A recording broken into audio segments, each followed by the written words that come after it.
वह चीजन के अपना ऊंचाई के हिसाब से देखेंगे। भाई देखो एगो जिराफ खड़ा बावे और ई नीचे 3 गो कछुआ जाता रसन।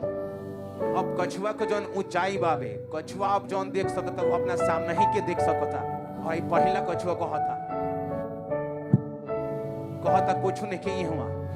दूसर का कछुआ का कहता ही बाझिन बावे जमीन कौनो हरियाली नहीं खे। तीसर का कछुआ कहता तू जा कुछ नहीं खोल पाए वाला।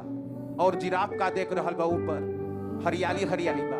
कहत रन जब तू लोग जिराफ हो लो और कछुआ लोग तोहार लोग के अपमान करे तो उन लोग के बुरा कब्बो ना माने के चाहिए, कहे वो लोग अपना लेवल के हिसाब से देख रहा बालो, तोहनी लोग के लेवल के हिसाब से ना। तो उसमें लिखल बा when you are a giraffe, खबर जब तू लोग जिराफ हो लो और कछुअन से तू लोग अपमान के तू हासिल कर रहा बालो। कछुआ तहर लोग के सताव तरसन तो खिसिया हल मत, वो अपना लेवल के हिसाब से बात करता रसन, तू लोग अपना लेवल के हिसाब से बात करता। बहुते फर्क बा।